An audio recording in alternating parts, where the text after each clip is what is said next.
우리 한국 교회의 한국 전쟁 이후 부흥을 이끌던 부흥의 1세대 목사님들이시라고 할 수 있어요. 한국 전쟁 이후에 대한민국은 완전히 폐허가 됐죠.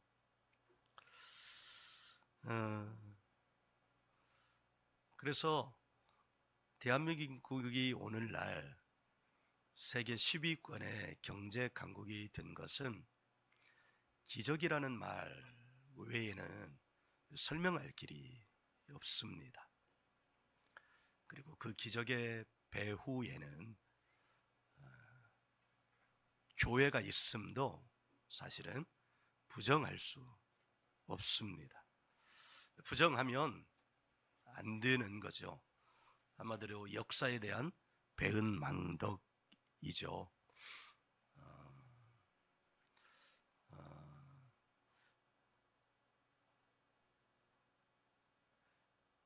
우리 한국교회 1세대 부흥사들, 예를 들어서 이호문 목사님, 신현균 목사님, 이와 같은 부흥사 목사님들에게는 순전한 복음이 있었습니다. 1950년대, 60년대만 해도 신학교는 미달이었어요. 특히 목사님 자제들이 신학교를 가지 않으려고 그렇게 몸부림을 쳤습니다. 왜냐하면 신학교 가고 목회자가 되고 그러면 삶이 어떤 것인지를 너무나 잘 알았기 때문이에요. 성도들도 가난하니까 목회자들이 어떻겠어요? 그 당시 목회자들은 자기 가정의 삶보다 성도들의 삶을 더 챙겨서 자기는 굶어도 굶는 성도가 있다면 자기 집에 쌀독을 퍼서 성도들에게 가져다 주는 시대였어요. 그러니 이렇게 어린 시절을 지나면서 그 가난을 경험한 목회자 자제들이 신학교를 가려고 하지 않았어요. 그래서 어느 신학교는 목회자 교칙을 바꿔가지고, 지금이라면 상상도 할 수 없는 일이지만 목회자 자녀가 입학 시험을 어쩌다가 입학 원서를 제출을 하면 목회자 자녀는 무조건 합격이다. 그러니까 거의 끌려가는 거죠. 끌려가는 거. 성경에 도살장에 끌려가는 어린 양처럼 끌려가는 거예요. 그와 같은 시대를 살아가면서 그분들은 하나님을 만나고 성령을 받고 예수님의 십자가 복음, 오직 하나님, 오직 예수님, 오직 성령님만을 의지할 것을 강단에서 선포했습니다. 오직 하나님만이 소망입니다. 예수님만이 소망입니다. 그러니까 성령님을 의지하세요. 이렇게. 그러니까 그 당시에 국민들 앞을 보면 절망이죠. 다 폐허해요. 뒤를 보면 기댈 것 없어요. 실망. 옆을 보면 낭망. 그러니까 이 복음의 메시지가 그들에게 너무나 피부에 와닿는 거예요. 사방이 다 가로막혀 있어도 어디는 뚫려 있어요? 하늘은 뚫려 있는 거예요. 하늘에 계신 우리 아버지, 이 한마디만으로도 의지할 데 없고 위로받을 데 없고 탄원할 데 없고 했던 그 국민들에게는 바로 이것이 복음이 되어서 하나님 앞에 나와서 삶의 어려운 중에도 믿음의 소망을 갖게 되는 그런 삶을 살게 된 것입니다. 축복해 달라는 기도의 응답으로 대한민국이 이렇게 부강하게 된 것이 아니라 그렇게 순전한 복음의 능력을 의지함으로 말미암아 어렵고 힘든 인생의 시간들, 고난들을 극복하고 돌파할 수 있는 힘을 얻었기에 오늘날 대한민국이 이렇게 부강하게 된 것입니다. 살아가는 것이 전쟁이었죠. 특히 우리 기독교 신앙의 표현에 이 전투적인 언어들이 많은 것은 바로 그와 같은 시간들을 보내오면서 우리의 삶이 전투적이기에, 전쟁이기에 그 고난을 극복하려면 어떻게 돼요? 각각의 사람들이 군사가 돼야 되죠. 교회는 뭐가 돼야 되는 거예요? 부대가 돼야 되는 거죠. 목사는 부대를 이끌어가는 지휘관, 장군이 되어서 극복하고 돌파하면서 그러면서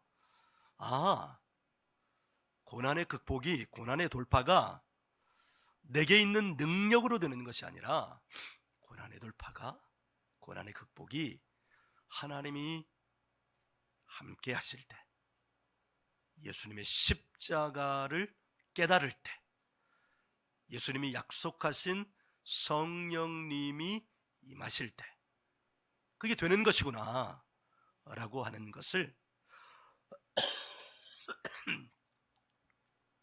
교회가 깨닫게 한 거예요. 그래서 교회는 지금도 기도하면 응답받는 것이 사실이지만 그와 같은 메시지가 메인 스트림이 되어야 되는 것이 아니라 하나님을 의지할 때, 예수님의 십자가 복음을 깨달을 때, 성령님이 임하실 때 당신의 삶의 의미를 깨닫고 그때서야 비로소 당신이 진정한 인생을 살아갈 수 있다는 것을 가르쳐야 합니다. 그런데 어느 순간 한국 교회는 이것이 바뀌어져서 축복을 요청하면 하나님이 응답해 주신다는 내용으로 복음의 진리가 바뀌어지기 시작했어요. 고난과 극복을 돌파할 수 있는 원천적 능력이 하나님께로부터 오는 것을, 그래서 고난과 극복을 돌파하는 과정 속에서 하나님이 열어주시는 길을 축복의 응답이라고 치환하여서 그것이 마치 복음의 진리인 양 한국교회가 선포하면서 마치 기도하면 복 주신다는 어쩌면 미신적 경향의 교회로 점점 바꿔지기 시작한 것입니다.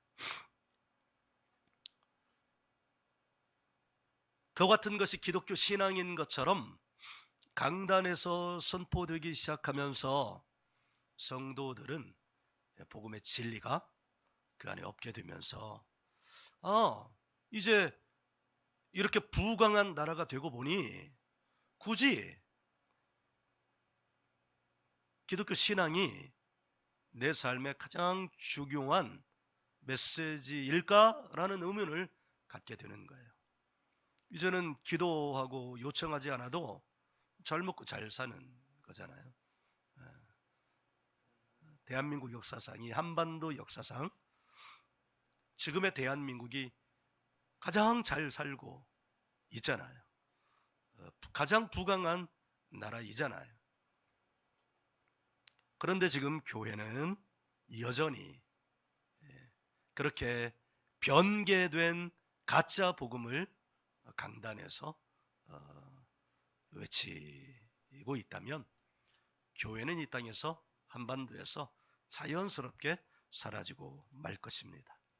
지난주에도 말씀드렸지만 기독교 신앙의 핵심은 예수 그리스도입니다. 예수님의 십자가 복음입니다. 지난주에 선포되었던 때가 찼고 하나님 나라가 가까웠으니 회개하고 복음을 믿어라 라는 말씀, 예수님의 약속입니다. 그렇다면 예수님의 약속은 무엇일까요? 예수님의 약속은 크게는 하나님 나라, 하나님 나라. 하나님 나라는 어떤 나라냐면, 첫째, 이 두 가지를 다 합해야 되겠네요. 크게 사랑의 나라입니다. 첫째는 하나님을 사랑하는 것입니다. 하나님을 사랑하는 것. 둘째는 이웃을 사랑하는 것입니다. 그러나 사랑은 내 육신의 생각으로는 할 수 없습니다. 육신은 원래 이기적인 것이기 때문입니다. 사랑은 오직 영의 생각으로만 가능합니다. 그래서 육신의 생각은 사망이요 영의 생각은 생명과 평안이니라 라고 하는 것이죠. 예수님의 약속은 크게는 하나님의 나라, 작게는 그 하나님의 나라를 이루기 위한, 그 사랑을 이루기 위한 성령의 임재입니다. 그 약속은 어디에 기록되어 있을까요? 오늘 우리가 함께 읽은 말씀 속에 기록이 되어 있습니다. 요한복음은 모두 21장인데 13장까지는 예수님의 실제 사역을 기록해 놓았고 14장, 15장, 16장, 17장은 예수님이 십자가에 달리시기 전에 제자들에게 하나님의 나라를, 그리고 예수님의 약속을, 그리고 이들을 하나님께 부탁하는 기도로 구성되어 있습니다. 그래서 요한복음 14장 1절은 이렇게 시작합니다.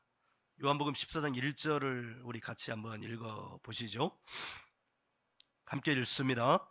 너희는 마음에 근심하지 말라. 하나님을 믿으니 또 나를 믿으라. 아멘.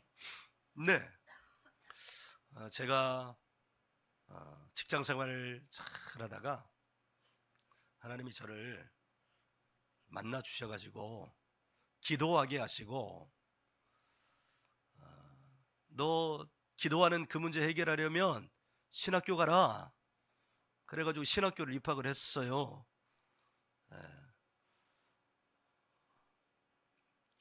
그리고 입학을 하고 나서 하나님이 저에게 처음 주셨던 말씀이 바로 이 말씀입니다. 너희는 마음에 근심하지 말라. 하나님을 믿으니 또 나를 믿으라. 하나님은 아셨던 거죠. 29의 늦깎이 대학생, 제법 잘하고 있던 직장도 그만두고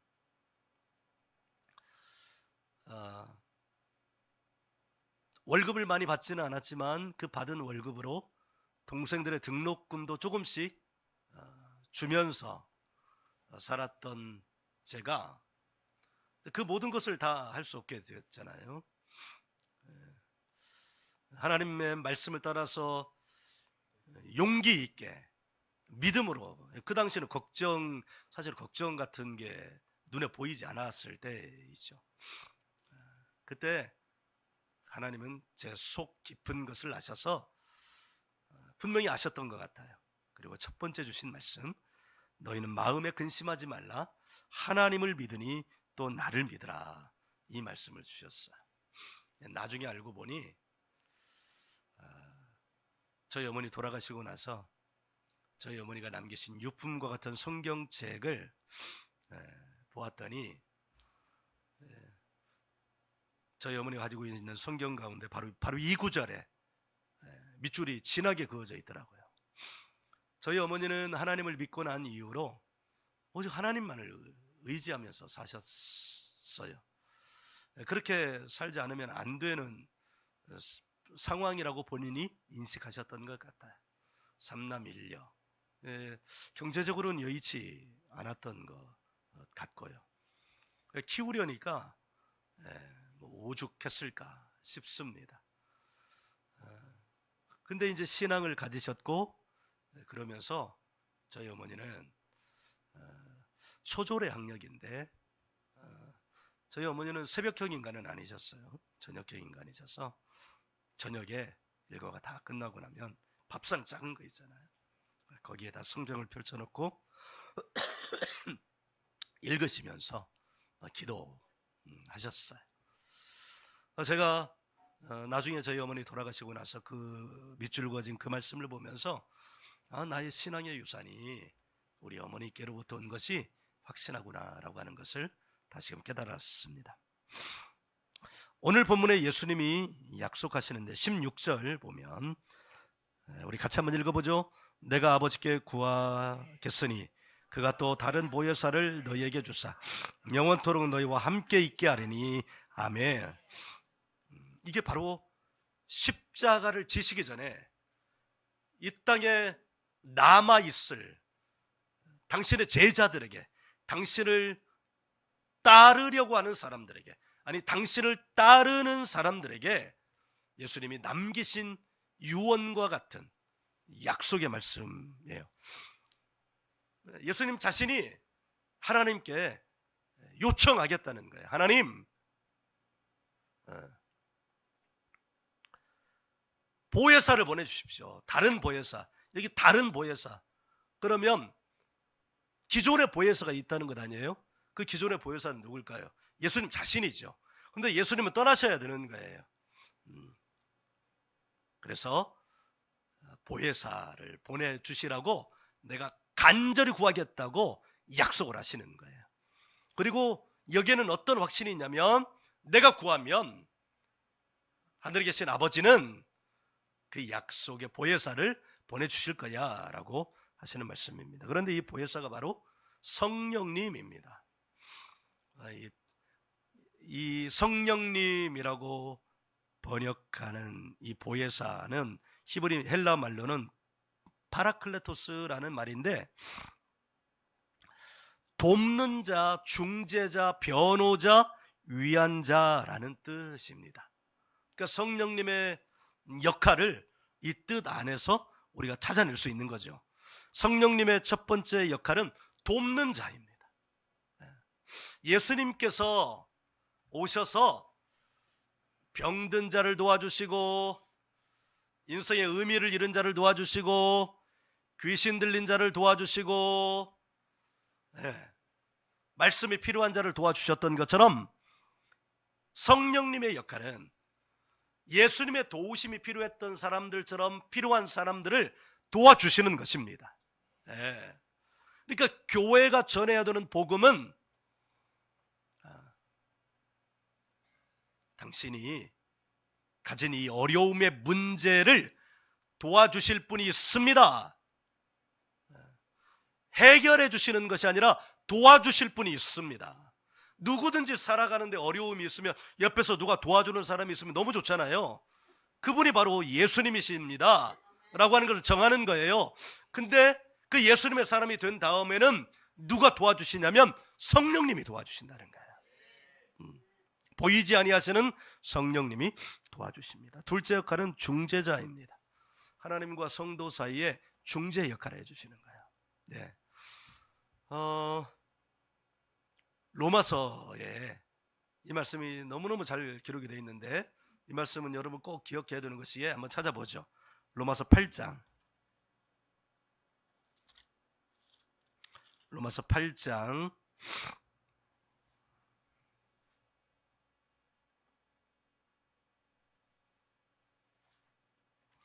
26절입니다. 로마서 8장 26절 우리 함께 읽습니다. 시작. 이와 같이 성령도 우리의 연약함을 도우시나니 우리는 마땅히 기도할 바를 알지 못하나 오직 성령이 말할 수 없는 탄식으로 우리를 위하여 친히 간구하시느니라. 아멘. 네, 성령님의 역할은 바로 하나님과 성도 사이에서 우리가 사실은 우리가 기도한다고 하지만 정말 기도해야 될 것을 알지 못해요. 그때 누가 우리를 도와주시냐면 성령님께 도움을 구하면, 옆에서 우리를 도와주시는 성령님께서 어떻게 기도해야 될지, 무엇을 기도해야 될지를 우리로 하여금 알게 하여 주십니다. 아멘. 세 번째는 변호자이십니다. 하나님의 진리를 변호할 수 있도록 성도 안에서 역사하십니다. 네 번째 역할은 위안자이십니다. 히브리서에는 예수님이 어떤 분이시냐고 말하면 우리의 고통을, 우리의 고난을 체휼, 몸소 경험하셨다. 성령님께서도 성도들의 고통을 몸소 함께 하시면서 우리를 위로하여 주시는 분이시라는 거예요. 그러니까 예수님이 하셨던 이 땅에서의 역할을, 예수님은 십자가 복음의 그 사명을 감당하시고 하나님 우편으로 올라가시고, 예수님이 하셨던 역할을 이제는 누가? 성령님이 오셔서 어디에 계셔서? 그 안에 계셔서 역사하시는 거예요. 저는 이것을 이렇게 표현하는데, 하나님의 주소지이자, 창세기 1장에 보면 하나님은 계시는데 어디 계신지 모르겠어요. 그죠? 이 창조세계 우주 어딘가에 계셔요. 근데 하나님이 아브라함을 만나주시는 걸 보면 어딘가 가까이 오신 것 같긴 한데, 우리 주변 어딘가에 계시는 것 같긴 한데 어디 계신지 모르겠어요. 그런데 가까이 오긴 하셨어요. 그래도 하나님의 주소지는 오리무중이에요. 그런데 하나님이 이제 비로소 당신의 주소지를 오픈하기 시작합니다. 이게 어디냐면 시내산이, 시내산. 하나님이 이제 우주 어디선가 우리로 하여금 헷갈리게 하셨던 그 하나님께서 이제 당신의 주소지를 분명하게 하십니다. 그래서 시내산에서 모세를 만나 주십니다. 그런데 그건 문제가 있어요. 하나님을 만나려면 어떻게 해야 돼요? 등산을 잘하는 사람만 하나님 만날 수 있어요. 저 같은 사람은 산 오르는 거 별로 안 좋아하는 사람은 하나님을 만날 수가 없어요. 그래서 하나님이 이스라엘 백성들을 출애굽시키시면서 완전히 주소지 이전을 하십니다. 어디로 하시냐면 이스라엘 백성의 공동체 안으로 들어오십니다. 그게 뭐예요? 성막이에요. 성막. 이제 하나님을 만나려면 굳이 등산하지 않아도 돼요. 그럼 어디로 가면 돼요? 성막으로 가면 돼요. 성막. 이게 구약의 교회의 모형이죠. 성막으로 가면 됩니다. 그래도 이 사람들이, 하나님의 백성들이 하나님에 대해서 분명한 증거를 보여주셨음에도 불구하고 하나님에 대해서 믿음이 없는 것 같아요. 그게 구약의 역사입니다. 하나님께로 돌아오라, 하나님께로 메타노에오 해라. 아무리 하나님이 주의 종들을 보내셔서 외쳐도 반응을 안 하는 거예요. 그래서 10년, 400년 동안 하나님이 연구를 하셨어요. 그러다가 이제 더 곁에 가자. 더 이것들이 내가 안 보이니까 저렇게 하는 거야. 그래서 내가 보이는 하나님으로 가자. 그러나 그것은 한시적으로. 보이는 하나님으로 오신 분이 누구예요? 예수님이세요. 하나님이 이렇게 너희를 사랑하셔. 말라기 선지자를 통해서 이스라엘 백성들이 배은망덕했어요. 하나님이 너희를 사랑하신다. 그러니까 어떻게 사랑하셨습니까? 이 말을 한 거잖아요. 그래서 하나님이 어떻게 사랑하셨냐고 말씀을 하시면, 내가 내 독생자의 목숨을, 사실은 하나님이 하나님의 목숨을, 인간이니까 목숨이 있는 거지, 하나님은 사람이 아니시기 때문에 목숨이 없지만 인간의 모습으로 오셨기 때문에 목숨이 있는 거예요. 내 목숨. 그러니까 최고의 사랑은 뭐예요? 돈 많이 주는 거예요? 아니, 그 사람을 위해서 목숨을 바치기까지 하는 게 사랑이에요. 예, 그래서 우리가 해외에서 이렇게 소식들이 들려올 때 보면, 지진 같은 데 보면 우리가 어떤 사랑에 감탄하는 거예요? 예, 부모, 엄마의 사랑. 예, 자식은 살리고 자기가 죽어가면서까지 엄마를 사랑하는 거, 자식을 살리는 거. 예, 그러니까 최고의 사랑은 뭐냐? 목숨을 바치기까지 하는 사랑이에요. 그분이 바로 예수님이에요. 그러니까 최고의 복음이에요. 예수님이 십자가에 못 박히시는 그 복음이야말로 최고의 복음입니다. 그러니까 설교 서두에 이야기했던 것처럼 인생의 고난 가운데 있어서 누가 나의 도움이 되실까? 누가 나의 위로가 되실까? 누가 나의 중재자가 되실까? 누가 나를 돕는 자 되실까? 나를 위하여 목숨을 바치신 그분만큼 누가 나의 보혜사가 되시겠어요? 한국이 완전히 망가졌을 때 아무리 원조를 한다 한들 이렇게 바뀔 수 있는 나라가 몇이나 되겠어요? 사실은 비기독교권에서 기독교 신앙을 받아들이고 마치 기독교 국가인 것처럼 이렇게 변화된 나라가 얼마나 있겠어요? 하나님께서 우리 대한민국에 큰 축복을 허락해 주신 것입니다. 성령님의 사역에는 두 가지가 있어요. 중요한 사역 두 가지. 그것이 바로 26절인데 8장 요한복음 14장 26절이에요.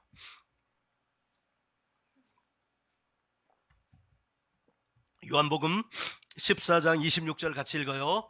함께 읽습니다. 시작. 보혜사 곧 아버지께서 내 이름으로 보내실 성령, 그가 너희에게 모든 것을 가르치고 내가 너희에게 말한 모든 것을 생각나게 하리라. 아멘. 하나님은 중간이 없으십니다. 예이면 예이고 아니면 아니오에, 100이면 100이고 0이면 0이야. 뭘 보고 왔냐면 여기 가르치고 앞에 뭐라고 표현이 되어 있어요? 모든 것을. 생각나게 앞에 뭐라고 표현이 되어 있어요? 모든 것을. 로마서 8장 28절 보면, 하나님을 사랑하는 자 곧 그 뜻대로 부르심을 입은 자들에게는 뭐가 협력하여? 모든 것이 협력하여. 구약 성경에도 하나님께서 말씀하실 때는 모든 것을, 신약 성경에서도 하나님의 그 뜻을 표현하실 때는 모든 거예요. 모든 거. 그러니까 하나님의 앞에서는 예하면 예하고 아니오 하면 아니. 중간은 없어. 중간은. 그러니까 우리가 간증들을 들어보면 어떤 사람에게 하나님의 역사가 크게 일어나는 것을 보냐면 목숨 걸고 다 드리는 사람이요. 예. 젊으나 어리나 나이 많으나 목숨 걸고 다 드리는 사람이요.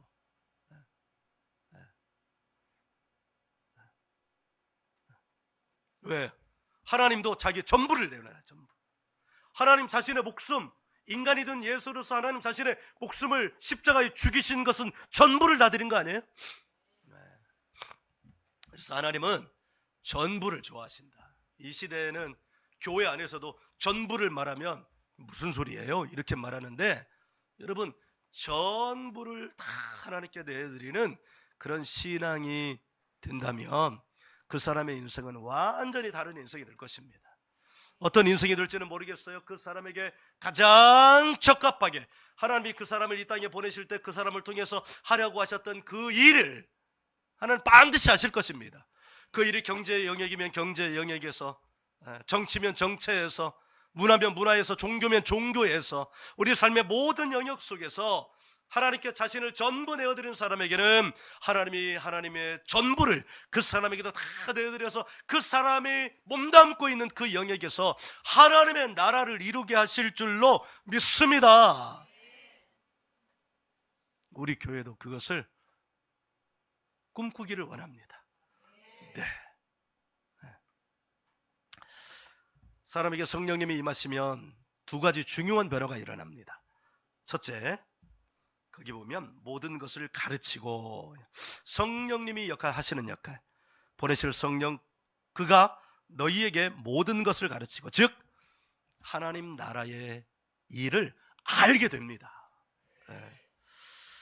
성령님께서 가르쳐 주시기 때문입니다. 예수님께서 부활하신 다음에 40일 동안 이 땅에 계시면서 하신 일이 있잖아요. 그것은 다름이 아니에요. 이 땅에서 어떻게 하면 부를 창출할까? 이 땅에서 어떻게 하면 권력을 가질까? 이 땅에서 어떻게 하면 명예를 가질까? 뭐 이게 우리가 살아가는 세상에서 우리가 다 추구하는 이런 것 아닙니까? 뉴스에 나오는 경제, 부, 권력, 명예만, 우리가 그런 것만이 명예가 아니라 이 땅에서 우리의 삶의 모든 영역에 이 세 가지는 치명적으로 연결이 되어 있습니다. 그런데 예수님이 이 땅에 부활하셔서 다시 제자들이 가르쳐 주신 것은 40일 동안 뭘 하면서 하나님 나라의 일을 가르쳤어요. 하나님 나라의 말씀을. 여기 성령님이 사람에게 임하시면 하나님 나라를 알게 됩니다. 하나님 나라에 대한 지적인 동의가 일어납니다. 그리고 모든 것이 이해가 됩니다. 하나님의 창조가 이해가 됩니다. 성령님이 임하기 전까지는 하나님의 창조가 이해가 안 돼요. 어떻게 이렇게 말씀으로 창조되었다고 하는 것이냐. 예수님의 십자가도 이해가 안 돼요. 부활도 이해가 안 돼요. 그런데 성령님이 임하시면 이 모든 것에 대한 동의와 아멘이 일어납니다. 하나님 나라의 일을, 세상은 결코 알 수 없는 그 일을 알게 되는 거예요. 여러분, 이게 축복입니다. 이게 축복이에요. 하나님 나라의 일을 알게 되면 자신의 삶을 하나님과 딱 연합시키려고 합니다. 하나님 나라의 일을 알면서도 하나님과 연합이 안 된다. 그건 기적이에요. 그게 기적이야. 하나님 나라의 일을 알게 되면, 동의가 되면 하나님과 다 하나가 됩니다. 그 사람을 세상이 감당치 못하는 거예요. 미친 듯이 살아가기 때문입니다. 아멘. 두 번째는 그 뒤에 보시면 성령님이 또 뭘 하셔요? 모든 것을 생각나게 하리라. 둘째는 하나님 나라의 일이 생각나게 됩니다. 하나님 나라의 일을 알고 이해될 뿐만 아니라 하나님 나라의 일이 시시때때로 생각이 나는 거예요. 말씀을 읽을 때 생각이 나고, 말씀을 묵상할 때 생각이 나고, 살아갈 때 생각이 나고, 인생의 곤란한 일 앞에서 하나님 앞에 나아갈 때 어떻게 하면 그 길을 헤쳐나갈지 하나님의 지혜를 생각나게 합니다. 하늘에서 뚝 떨어지는 것이 아니라 하나님 나라의 일이 생각나서 그 고난을 극복하고 돌파할 수 있는 세상이 알 수 없는 원자 폭탄 같은 디나미스가 그에게 일어나는 거예요. 아멘. 그게 기적이에요, 기적.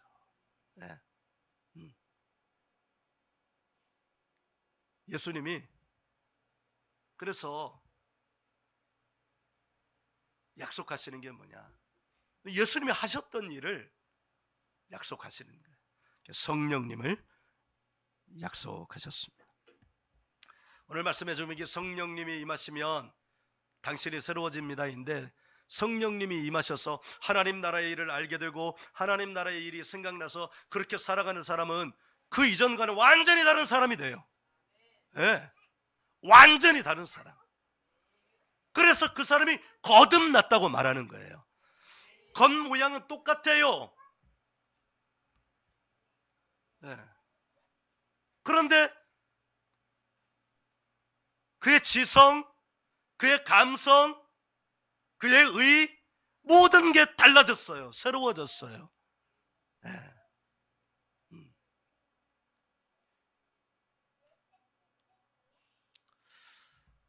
사랑하는 여러분,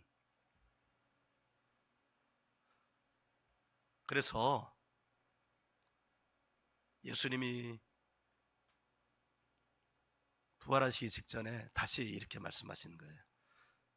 사도행전 1장 8절 오직 성령이 너희에게 임하시면 너희가 권능을 받고 온 유대와 사마리아와 땅끝까지 이르러 내 증인이 되리라. 네.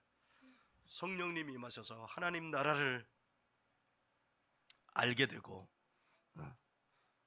하나님의 일이 생각나는데 어떻게 말하지 않을 수가 있겠어요? 증인이 되지 않을 수 있겠어요?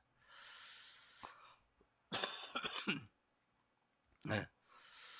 여러분, 우리는 인생을 살아가면서 어떤 인생을 살아가야 될지를 생각하면서 살아야 합니다. 유대인들이 세 가지를 자녀에게 가르친다고 그랬잖아요. 하나님이 유일한 하나님이시다. 하나님이 너를 이 땅에 보내셨다. 하나님이 너를 통해 이 땅에 사실 일이 있다. 이 말은 너의 인생의 의미를 하나님이 알게 하신다는 거예요. 여러분, 똑같은 인생을 살아도 하나님이 이 땅에 보내신 의미를 찾고 그 의미를 성취하면서 살아가는 인생은 얼마나 복된 인생이겠어요? 이 땅의 모든 삶의 영역 속에서요.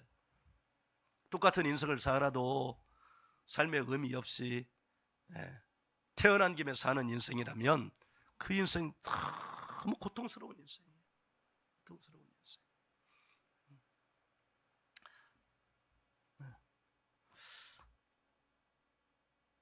여러분은 지금 무엇을 위하여 살아가고 있고 무엇을 갈망하면서 살고 있습니까? 아까 말씀드렸던 이호문 목사님 돌아가신 지 몇 해 안 됐거든요. 두어에 됐는데 그 아들 목사님이 신방을 가면서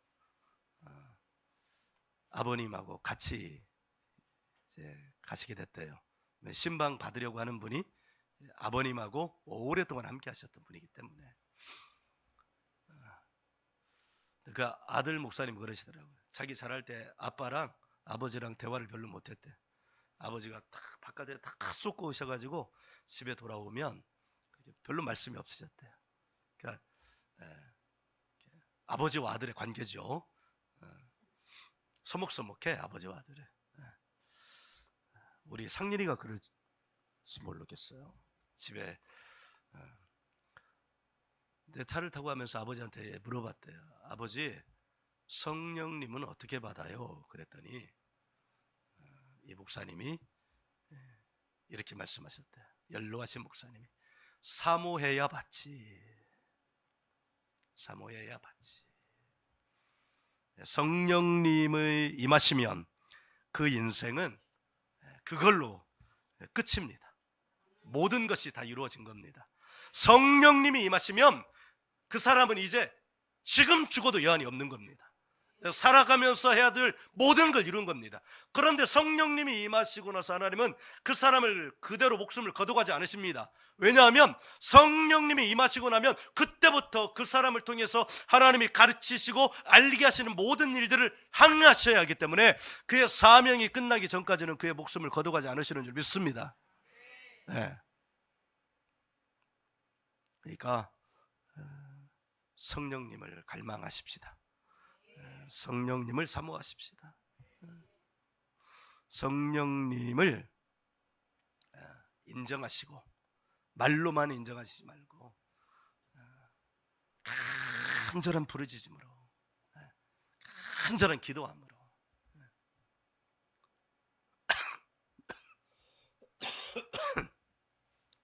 사모하여서 여러분이 새롭게 되기를 원하시는 하나님의 뜻대로 살아가는 우리 더리진 처치 성도들이 되기를 간절히 원합니다. 아멘.